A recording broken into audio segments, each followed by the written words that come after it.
অনর সংগ্রামী যৌথ মঞ্চ ডিএর দাবিতে নবান্ন বাসস্ট্যান্ডের সামনে আজও চলছে ধর্না। আজ ধর্নার দ্বিতীয় দিন। গতকালও তারা এই ধর্না চালিয়েছেন নবান্ন বাসস্ট্যান্ডের সামনে এবং হাইকোর্টের যে নির্দেশ ছিল যে আজ বিকেল 4টে পর্যন্ত এই অবস্থান তারা করতে পারবেন, সেক্ষেত্রে এই সময়সীমাই বেঁধে দেওয়া হয়েছে এবং গান গেয়েই আন্দোলনে সামিল হয়েছেন তারা। সেই ছবি এই মুহূর্তে দেখাচ্ছি, যেখানে এই যে ডিএর দাবিতে নবান্ন বাসস্ট্যান্ডের সামনে সেখানে এই বিক্ষোভ প্রতিবাদ তাদের চলছে।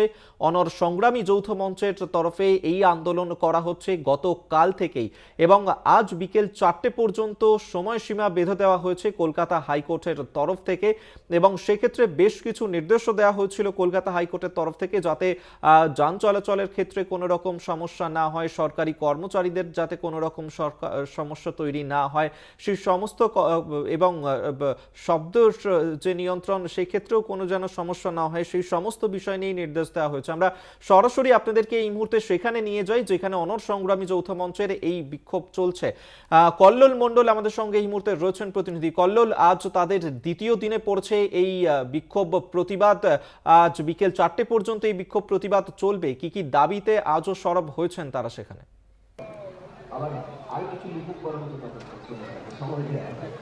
দেখো, সংগ্রামী যৌথ মঞ্চের যে প্রতিবাদ, সেই প্রতিবাদ এতদিন শহীদ মিনারের পাদদেশে তারা দীর্ঘদিন ধরে করে যাচ্ছেন, কিন্তু সেই ঢেউ আজ নবান্নের দোরগোড়ায় এবং সেখানে তারা ধর্ণা অবস্থান করছেন, তারা সভা সমাবেশ করছেন নিজেদের মতন করে। আন্দোলনে যা যা কিছু কলা কৌশল তারা কিন্তু সবটাই করছে, পথনাটিকা থেকে শুরু করে গান বাজনা, আন্দোলনে যা রূপ সেই রূপ দিতে তারা বদ্ধপরিকর এবং তারা সারা রাত ধরে তারা দিয়ে যাচ্ছেন আজও পর্যন্ত, অর্থাৎ বিকেল 4টে পর্যন্ত তাদের সেই কিন্তু আন্দোলন চালিয়ে যাবেন। এবং মাঝে মাঝে তাদের যে আন্দোলনের ঢেউ, অর্থাৎ বিভিন্ন কলাকুশল মাধ্যমে, অর্থাৎ যারা আন্দোলনকারী রয়েছেন তারা গান বাজনা নাচের মাধ্যমে বিভিন্ন রকমের ভঙ্গিমায় তারা আন্দোলন করে যাচ্ছেন। এবং আজকের বেলা 3টের সময় তারা সাংবাদিক সম্মেলন করবেন যে আগামী দিনে তাদের আর কি ধরনের আন্দোলন করবেন, সেই আন্দোলনে একটা কৌশল কিংবা রূপরেখা আজকে 3টের সময় যে বৈঠক হবে সেই বৈঠকে তারা জানা যাবেন। আমি একটু চলে যাব তাদের কাছে।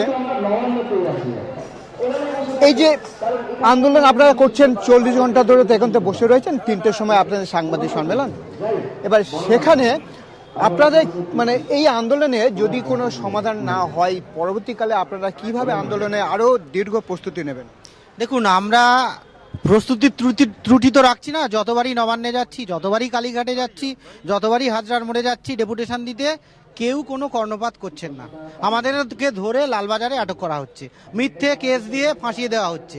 তো আমরা দিল্লিতেও যন্তর মন্তরে ধর্ণা করেছি, আজকেও আমাদের যন্তর মন্তরে দিল্লি পুলিশ ফোন করছে, আমরা যেতে পারলাম না আর্থিক দুর্বলতার জন্য।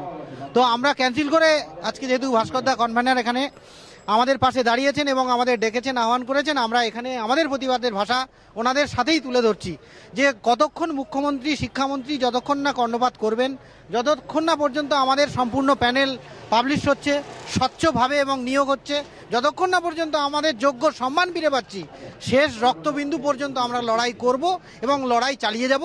সেখানে পুলিশ হাজার কেস দিক আর মুখ্যমন্ত্রী যতবারই জেলে আটকে রাখুক, আমরা হার মানছি না, মানব না।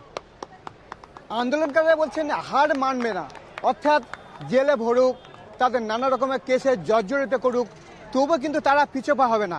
তারা মুখ্যমন্ত্রী মমতা বন্দ্যোপাধ্যায় অর্থাৎ কর্ণে এই স্লোগান তাদের পৌঁছে দিতে চান। আমি এবার যাব, আরেকজন কনভেনার রয়েছেন সংগ্রাম যৌথ মঞ্চের। এই যদি আন্দোলনের ফলপ্রসূ না হয় বা আপনাদের কর্ণপাত নবান্নে গিয়ে পৌঁছালো না, এত জোর করা এসেও, সেক্ষেত্রে আপনাদের আরও কি ধরনের আন্দোলন করবেন যেটা মুখ্যমন্ত্রীর কানে গিয়ে পৌঁছায়? বলার আগেই বলি, আমি সংগ্রামী যৌথ মঞ্চের কনভেনার নই, আমি কলকাতা জেলার কনভেনার। আপনি যেটা বললেন যে প্রশ্নের উত্তরে বলতে পারি যে আজকের দিন ধরে শুধু নয়, 320 দিন ধরে আমরা অনশন করেছি, ওখানে 320 দিন ধরে আন্দোলন চালিয়েছি, অবস্থান বিক্ষোভ চালিয়েছি। সেখানে রাজ্য সরকারের তরফ থেকে কোনো রকম সুরাহা পাইনি, আমরা কেউ আমাদের সাথে দেখা করতেও যাননি, অনশন চলাকালীনও কোনো টিম যাননি। তারপরে আমাদের এখানে বসতে হয়েছে মহামান্য উচ্চ আদালতের অনুমতি নিয়ে। কিন্তু আজকে বর্তমান পরিস্থিতি দেখুন, পশ্চিমবঙ্গের সর্বত্রই যেখানে একটা ধর্ণা, একটা মৌলিক অধিকার মানুষের, সেটাকে সামনে রাখতে হলে কোর্টে যেতে হচ্ছে, তার পারমিশন দরকার। কোন জায়গায় পৌঁছেছে? আমরা সার্থক হয়েছি যে এই যে 11 বছর 12 বছর ধরে যে মিথ, যে এখানে কোনো একটা কেল্লা তৈরি করা হয়েছিল, একটা দুর্গ তৈরি করা হয়েছিল, যেখানে কোনো রাজনৈতিক সংগঠন থেকে শুরু করে কোনো শিক্ষক সংগঠন এখানে এসে প্রতিবাদ আন্দোলন করতে পারতো না। তো সেই জায়গার যে মিথ, সেই মিথটাকে আমরা ভাঙতে সমর্থ হয়েছি।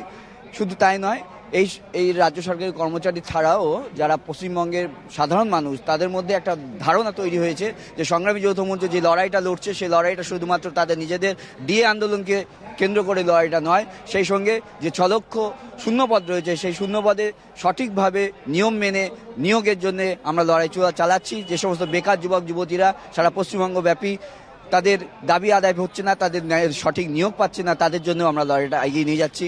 আগামী দিনে যদি আমাদের লড়াই সার্থক না হয়, সেক্ষেত্রে আগামী মাস থেকেই আমরা আরও দীর্ঘতর আন্দোলনের পথে যাব। শুধু দিয়ে নয়, দিয়ে কেন হবে, কিন্তু আরও 3টে দাবি নিয়ে তাদের আন্দোলন চলছে, সারা রাত ধরে চলছে, 40 ঘন্টা ধরে আন্দোলন চলবে। একেবারে কল্লোল, আরো একটা বিষয় জানতে চাইবো, এই যে তাদের তো এই বিক্ষোভ আন্দোলন চলছে, কিন্তু যে কারণে এই বিক্ষোভ আন্দোলন আমরা দেখেছি, এর আগে মুখ্যমন্ত্রী মমতা বন্দ্যোপাধ্যায় তিনি ঘোষণা করেছেন যে 4% ডিএ বৃদ্ধি করা হবে এবং যা আগামী জানুয়ারি মাস থেকেই কার্যকর হবে বলেই তিনি আশ্বাস দিয়েছেন, এবং এই ঘোষণার পরেও কি তারা খুশি নন?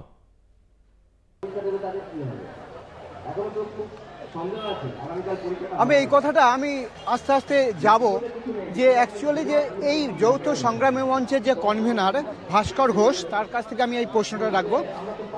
একটু পাশ দেবেন ভাস্করদা, একটু ভাস্করদা, একটু একটু থ্যাংক ইউ। যাও, আমি সবগুলোকে দিই।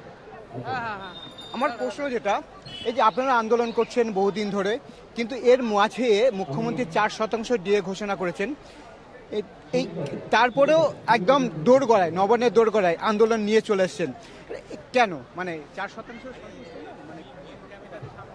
বকেয়াটা যখন 40% থাকে, আমার পাশের রাজ্য বিহারের কর্মচারী, উড়িষ্যার কর্মচারী, ত্রিপুরার কর্মচারী, আসামের কর্মচারীরা যখন 46% হারে মহার্ঘ ভাতা পান, আর সেখানে আমাদেরটা যখন 10% আটকে থাকে, তখন তো মনে হবেই যে আমাদের সাথে বঞ্চনা হচ্ছে। আর এই যে 4% দিলাম, বাকিটা যখন দেখা যাবে, এরকম করে কোনো সরকার চলতে পারে না। কারণ সরকারি কর্মচারীরা একটা সিস্টেম মেনে চলেন, তাদের নিয়োগ থেকে শুরু করে তাদের কাজকর্ম করা সমস্তটা আইন বেঁধে হয়। সুতরাং এই যে ডিএ দেওয়াটা, এটাও কিন্তু ওই আইন মেনেই হতে হবে, এবং সেই আইনটা হচ্ছে এআইসিপিআই তার মানদণ্ড, সেই মানদণ্ড মেনে বছরে 2বার করে সেটা দিতে হবে। সেটা কবে থেকে উনি দেবেন? অর্থের অভাব নেই, অর্থের সংকলন যথেষ্টই আছে। কবে থেকে আপনি শূন্য পদগুলোতে নিয়োগ শুরু করবেন, সেটা এবার এই রাজ্যের মানুষ জানতে চায়। আন্দোলনকারীরা মনে করছেন অর্থের অভাব নেই, শুধু উদাসীন। এই উদাসীনতার জন্যই কিন্তু ডিএ সহ যে বিভিন্ন লক্ষ লক্ষ পদের যে শূন্য পদ রয়েছে, সেই শূন্য পদগুলোতে আজও কিন্তু পূরণ করা হচ্ছে না, শুধু সদিচ্ছার অভাব। এবং সেই সদিচ্ছার অভাবের জন্য রাজ্য জুড়ে যত রকমের অরাজকতা সৃষ্টি, শুধু তার জন্যই হচ্ছে। এর জন্যই তারা আন্দোলন চালিয়ে যাবেন। সেই 4টি দাবি যতক্ষণ না তাদের পূরণ হবে, তারা কিন্তু আন্দোলন চালিয়ে যাবেন। দরকার হলে দিল্লি যন্তর মন্তর পর্যন্ত তারা পিছু পা হবে না সেখানে আন্দোলনের ঢেউ পৌঁছে দিতে। একেবারে, অর্থাৎ কেন্দ্রীয় হারে ডিএর দাবিতেই তাদের এই বিক্ষোভ প্রতিবাদ চলছে নবান্নে, যা আজ বিকেল 4টের সময় শেষ হবে এবং আগামী দিনে তারা আবারও আন্দোলনে নামবেন এমনটাই বলছেন। আপাতত ধন্যবাদ কল্লোল তোমায়। কল্লোল মণ্ডল এতক্ষণ সরাসরি সেখান থেকে ছিলেন।